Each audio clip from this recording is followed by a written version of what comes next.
Good afternoon, everyone, and thank you for joining us today. My name is Michelle Graff, and I'm the editor-in-chief at National Jeweler. Pleased to welcome you to the latest episode of My Next Question, National Jeweler's webinar series sponsored by RDI Diamonds. Today's session is hosted by our associate editor, Lenore Fido, and features Nicole Leinbach Reyhle, founder of Retail Minded. Before I turn it over to Lenore to get the webinar started, I just want to let our attendees know that if they have a question, they can type it into the Zoom Q&A box. I'll be back on at the end of the discussion to share the questions with Nicole and Lenore. Also, today's session is being recorded and will be available on the National Jeweler website this coming Monday. Now I'll turn it over to Lenore and Nicole, and I'll be back on at the end to field any questions. Thank you. Thanks, Michelle. Hi, Nicole. Thank you so much for being here with me today. How are you doing? I'm doing great. Thanks for having me. I'm excited to chat with you guys. Yeah, I'm super excited too.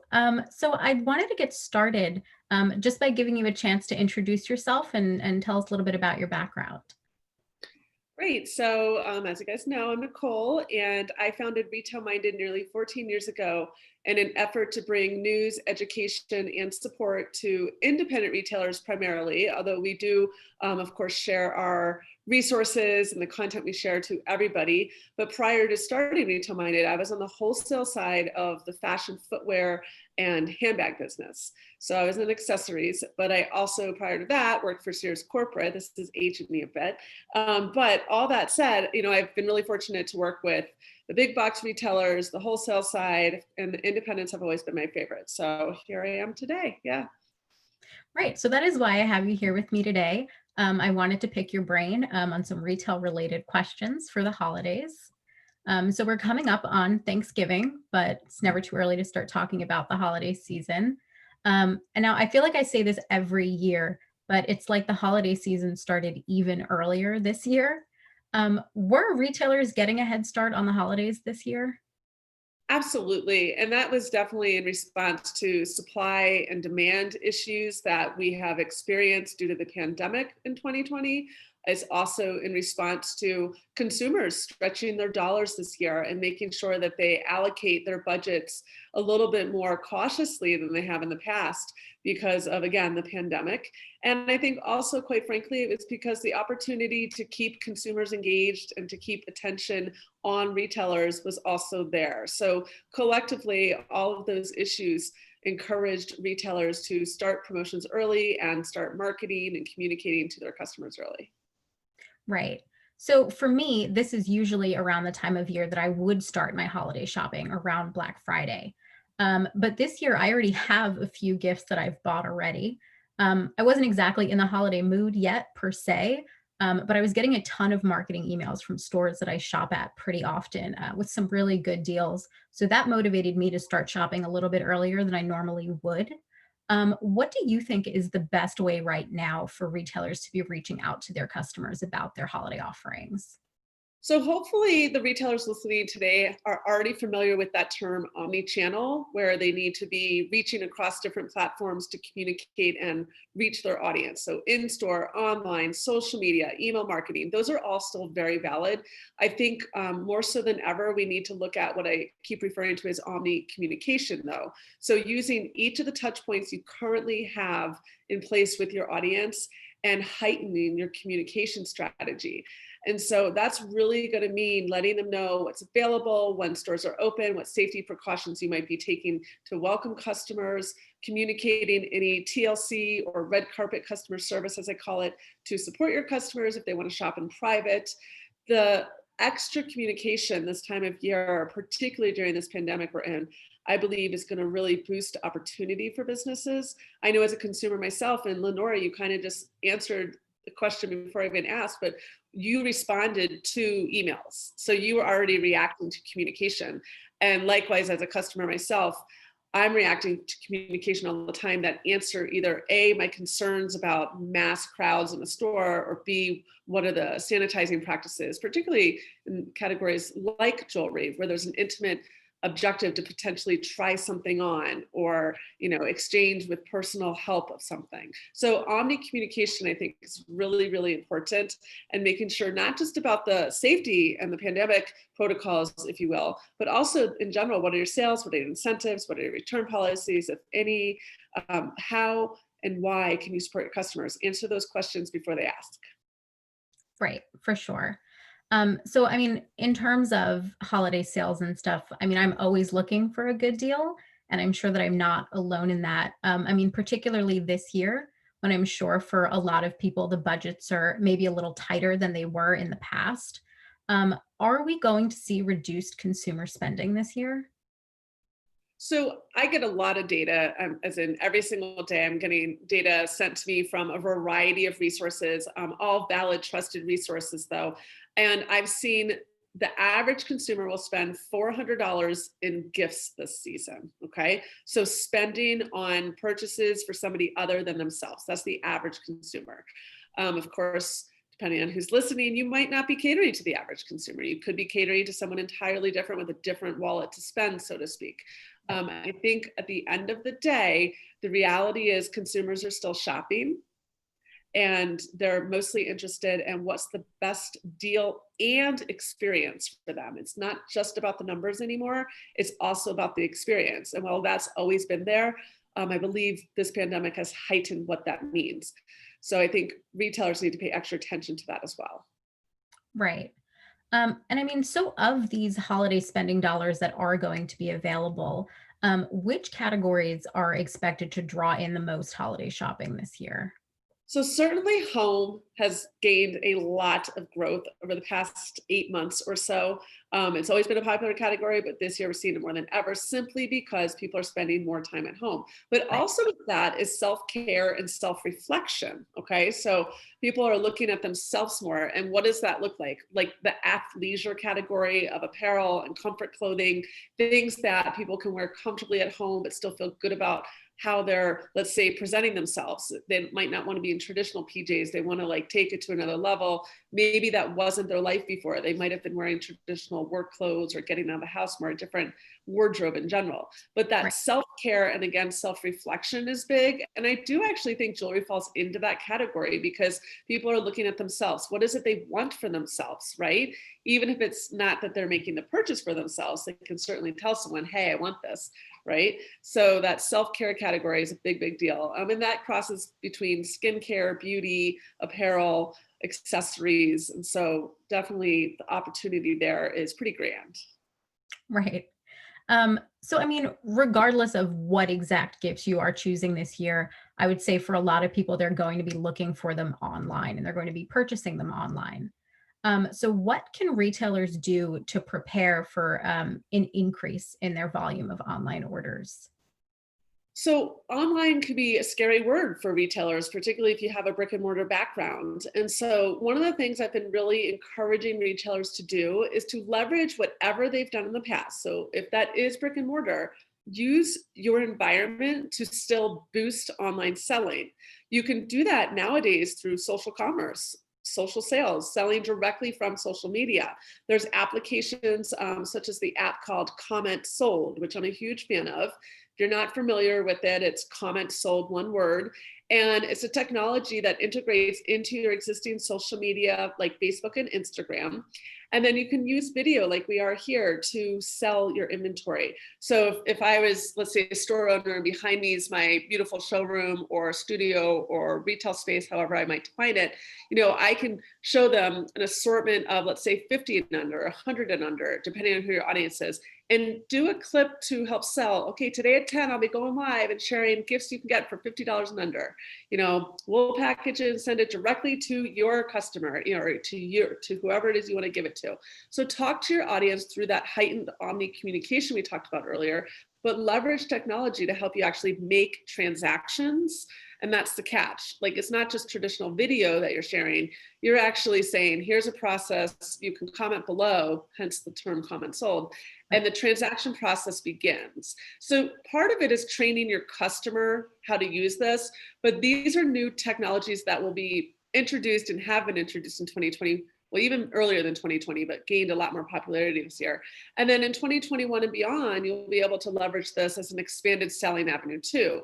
The other thing I want to encourage for retailers is to look at the various payment technologies that consumers want to pay from. Not everyone wants to use a credit card, or of course, paying cash is almost obsolete in the digital space, right?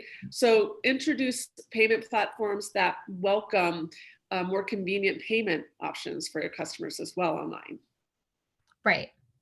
So in terms of online shopping, I mean, for me, that's where I'm going to be doing a majority of my gift shopping, if not all of it. And one thing that I have noticed, which has concerned me a little bit, is that some sites that I'm going to, I'm seeing some obscenely long shipping times Right. um, that are making me think I really better like get a move on and get these gifts. So how should retailers be communicating and informing their customers about, potential shipping delays or, when they should start ordering? Great question, Lenore. I think that it's so important, again, to be honest, transparent, use those words. The communication aspect during this holiday season and always is so important. If you know you have a gift that's not going to arrive, a few things. One, be upfront with your customers. Let them know, hey, I know you ordered it today. You're looking forward to getting it in the week of December 20th, no later than the 24th. So share that email to let them know. Give them confidence in between that with an updated status order. Be like, it's still on board to be arriving at this date, because consumers do think, they wonder, that's the customer service you can offer them, is expanded communication. And the other thing is that if you have gifts, or you're selling inventory that might be considered gifts, I should say, that will not be there by December 25th, it's okay to still say, let's make this still happen. I think consumers right now are very sensitive and aware of the challenges of inventory, supply and demand, retail, shopping in general, and some particularly higher priced items, some consumers are willing to wait. So even though it might be a holiday present, it could be delivered in January. Again, if you use communication, get creative. What is it? Make it fun, but share the idea of, it's okay. Like, we'll give you maybe a smaller gift or something that you can give them. And by the way, this is coming later. Like, get creative with how you can still sell despite some of these challenges of shipping or even supply and demand. Right. So, I mean, other than potential shipping delays, the one of the only downsides that I find when I'm shopping online is that I return things a little more often than I would if I were shopping in like a physical store. Yeah. So, I mean, with some of the new safety protocols in place because of COVID-19, how should retailers be handling holiday returns? Again, be upfront with your audience so they know what the return policy is. If you have a return policy that only, let's say, is a 14-day, traditional 2-week window, expand it through the holidays, give yourself some cushion time past January 1st. I would always suggest at least 1 week after New Year's, or potentially 2 weeks is more ideal. And make it clear upfront, is that store credit? Or is it an even exchange? Or is it a full refund? So you must be very, very clear about what it is so that whoever's buying it understands, and whoever receives it might make that exchange also understands. So the first and foremost thing is be very, very clear up front when the purchase is made. And I would say make sure you have one in place. Like, don't ignore this. This is a very important part of the shopping experience for customers. They will leave websites if you don't make it clear. So make sure your communication on the website is clear. Like, we do accept returns, or we don't accept returns, or we do accept store credit or exchanges. So don't be vague. In other words, you ignoring the issue is not going to benefit you. Just be upfront and be very, very clear about what that is, so your customer can make a decision, an educated decision based on what it is that you're offering. Right. So, I mean, you and I have been talking a lot about online shopping, but not everyone is going to be shopping online. We are still going to see some people that are going into physical stores as well. What are your thoughts on what in-store traffic is going to look like this holiday season? I definitely think there's going to be more of that customer care, one-on-one scheduled appointments going on. And, this might vary from retailers based on the price points of inventory you sell. but this is an opportunity to introduce it no matter what price point you're selling, okay? Invite your customers to shop with you. Give them sort of that invitation, that formal opportunity to get some TLC from your unique team, however you might define them, your selling specialist or your associates or your diamond specialist, whatever it might be.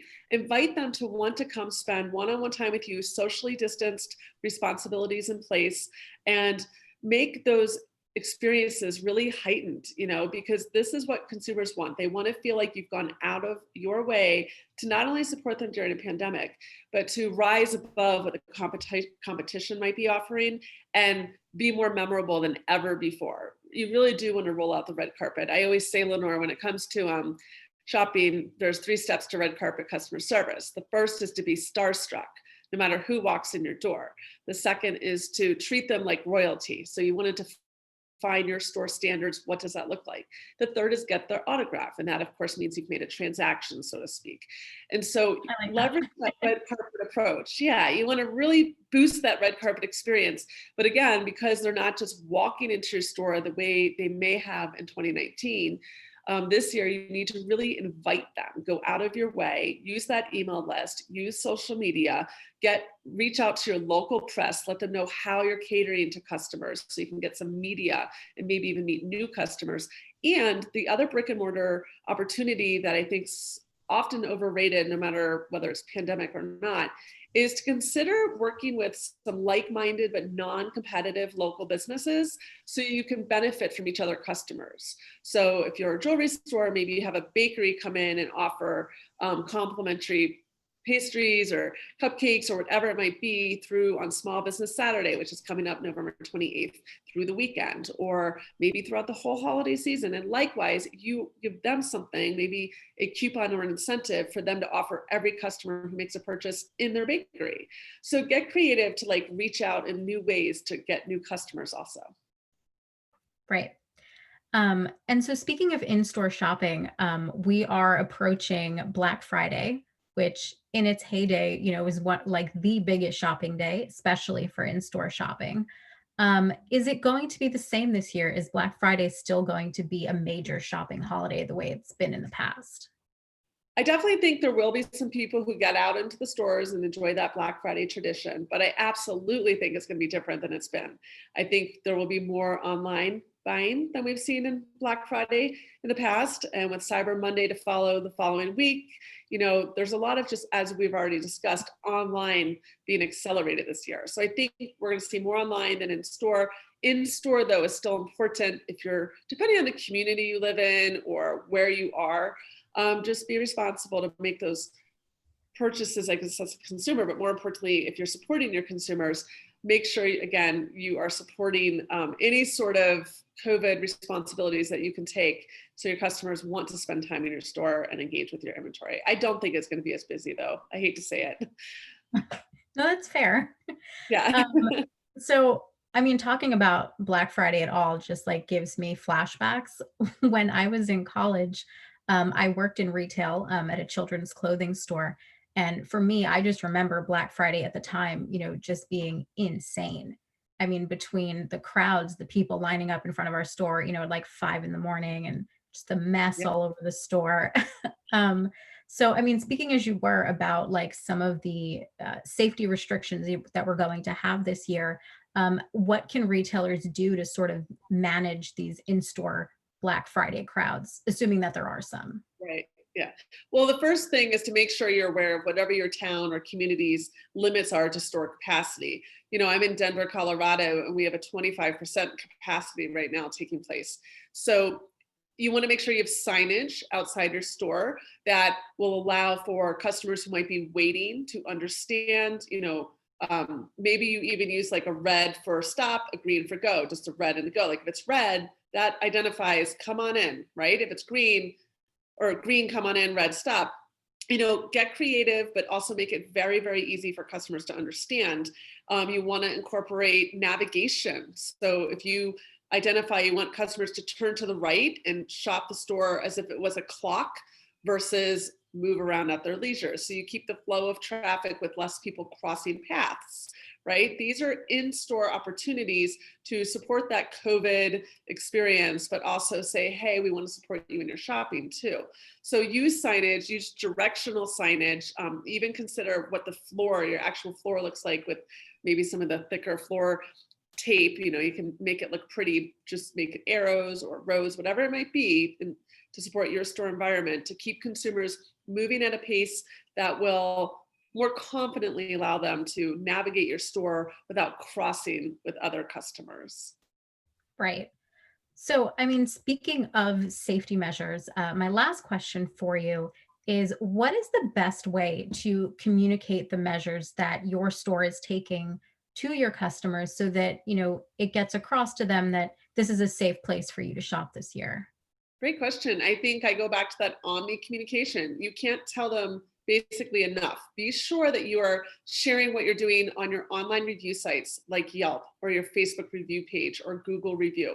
Update those profiles always because customers are going there before they make shopping decisions. So you might want to just say, practicing COVID safety shopping, please join us. It could be as simple as that. But now your customers alerted, they are in fact taking COVID into consideration, right? You also want to use social media, your email marketing, even your receipts can be updated in many cases where you've identified any COVID best practices on there. And use even video to get out there and share what you're doing. It could be a quick 10 seconds. Hey guys, we're looking forward to supporting you this holiday weekend. We have COVID best practices in place. Join us. Our hours are 10 to 6. We look forward to seeing you there. It can be short and sweet, but it gets the message across.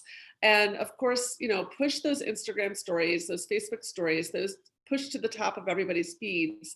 And so don't worry about oversaturating your message. Just make sure that you offer other messaging in between that about your product, your inventory, your enthusiasm for what you're selling, because everybody's a little tired of COVID, but yet they still need to know about COVID. So Right. get them excited to shop in combination with supporting them with that COVID messaging. Gotcha. Okay, well, that is pretty much it for my questions. So I think it is about time to turn it over to Michelle and see if there are some other questions here for you. Great. Thank you so much, Nicole and Lenore. That was a really interesting discussion, and we do have quite a few questions that were submitted beforehand and came in. Before we get into that, though, I want to give a thanks to our sponsor, RDI Diamonds, and as a reminder, our attendees can still type questions into the Zoom Q&A box, and we'll try to get to as many as we can today.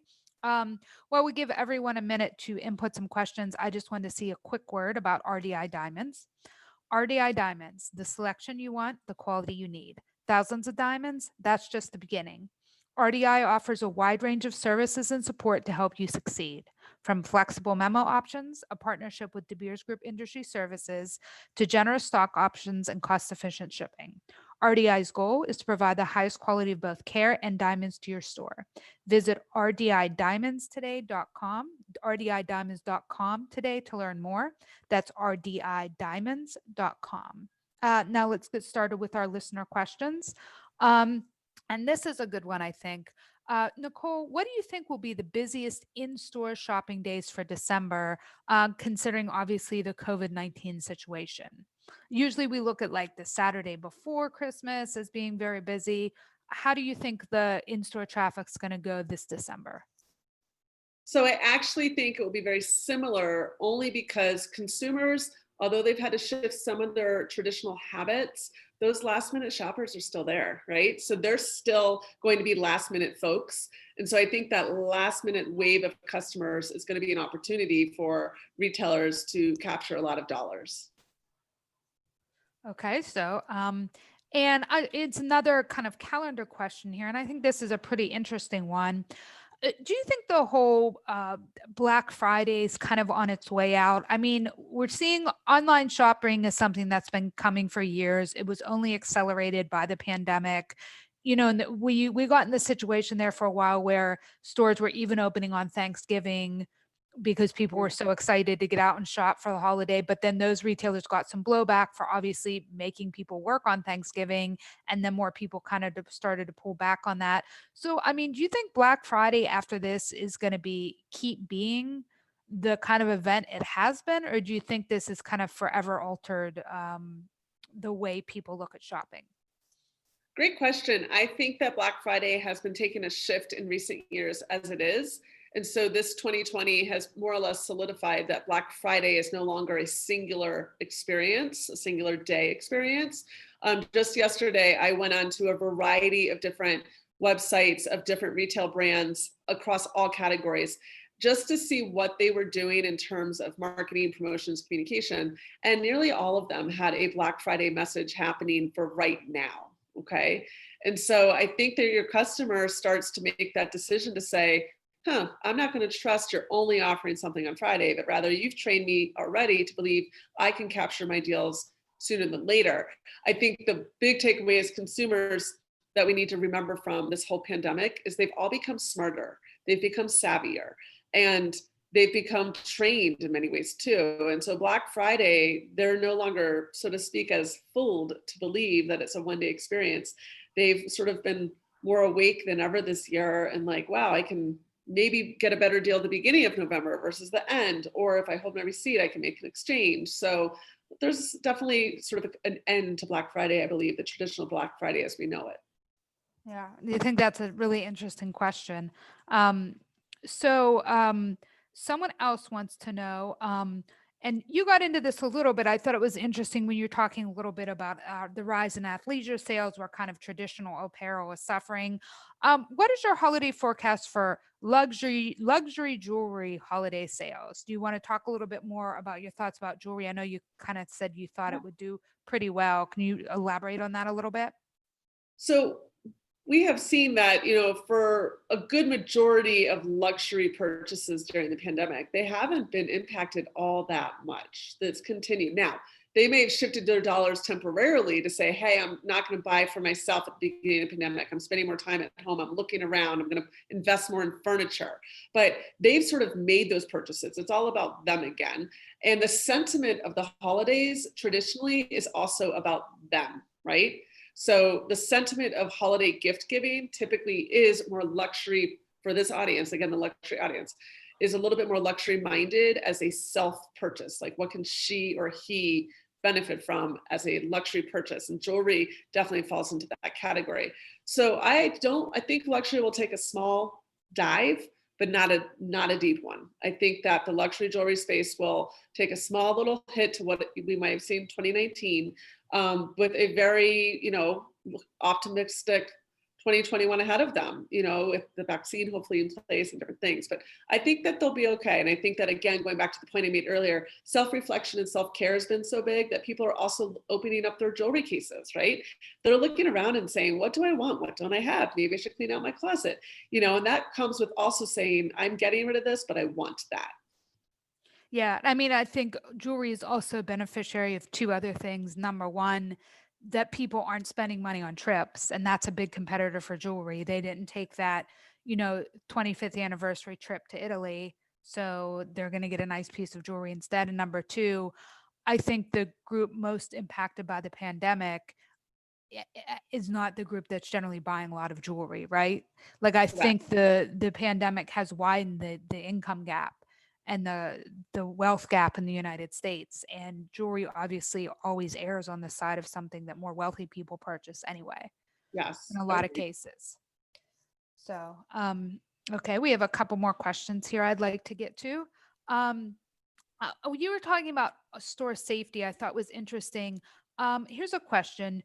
Do you think retailers should require shoppers to wear masks? And I think masks gets my vote for most politicized, non-political issue of 2020. Agreed. But do you think that retailers should require customers to wear masks in the store? So great question. It does go back to your local community ordinance. So I think the ordinance is going to be dictated by wherever you live. Again, I'm in Denver, Colorado, and we have to, as customers, wear them. In fact, if you do not wear them, you are not allowed in a store. I heard about, just reading my local news publication, a consumer was arrested in a Target for not wearing a mask. So I think, you have to consider what your local mandates are. But if you choose to not insist on them, and you will not be fined as a merchant, and your customer will not be fined as a consumer or arrested as a consumer, that's up to you to say masks optional. I mean, that's just the black and white of it. It comes down to, what is the law? What is the ordinance? What is your comfort zone? So I think you just have to make that decision. I mean, speaking from a restaurant perspective, again, where I live, and we are able to wear our masks to our table and then take them off, but the server wears them. So if you feel as if your customer can take them off, if they've made it to a place of destination within your store environment, maybe they're sitting down and enjoying more of that TLC shopping experience of you showing them some jewelry, but your associate is wearing them, because I think that probably should be a responsibility that the store owns on themselves, but the customer's not. You can make it optional for them to take it off. It really is no different than the restaurant experience when their mask is off, but the server's restaurant is on. So something to think about, but again, definitely consider what your local ordinances are, because you don't want to get in any sort of legal trouble for yourself or your customer. Right. Yeah. And I mean, I think too, sometimes, I mean, you mentioned somebody got in trouble in Target. I think some of the bigger retailers have nationwide mask policies. So it doesn't matter what XYZ's little town is. If there's for example, Target in that town, you Right. have to wear a mask in Target. I mean, it's also kind of Right. fair to point out to retailers that, it's hard to gauge everybody's comfort level. So if you're asking people not to wear a mask, there could be some level of person who's not going to come in because they're not comfortable with that. Right. Right. If there are maskless customers in your store. And, here in New York too, we have the same thing. You have to wear a mask everywhere. So, Yeah. okay. Talking about masks. So, we had a little bit of news this morning that Lenore covered. The National Retail Federation released its holiday prediction today, did a little bit later this year. They are, I think, waiting to see how the election would shake out. Is that what you think, Lenore?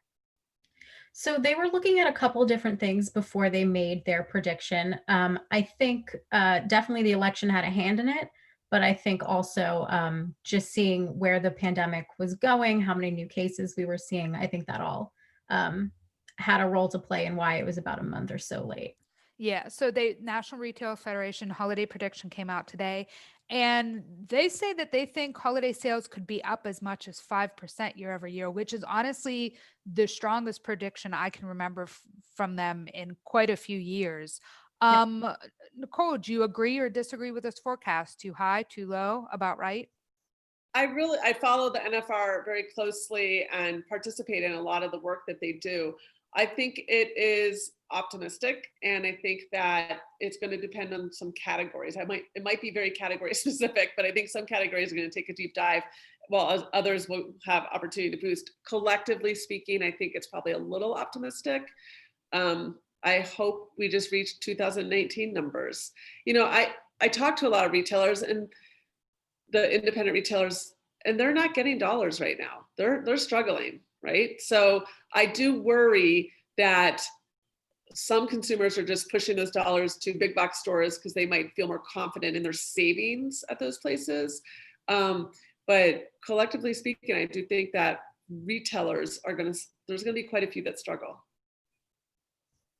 Yeah, I mean, do you have any kind of gauge, Nicole, about where consumer confidence is at right now? Like, where are consumers' heads at? How are we feeling after the election? Like, Yeah. how are we feeling about the pandemic right now? What's the kind of latest gauge on that? So Where to Go, which is more of a techie software company within the retail space, but they've captured some data in the last week and shared it this morning. 76% of customers that they surveyed are more aware of spending locally this season than ever before, because there's been heightened conversations about the importance of supporting local community businesses. Now, I think that's really, really positive news to hear. Hopefully that translates to customers actually doing it, right? Being aware of the importance is one thing, but taking action to spend is another thing, okay?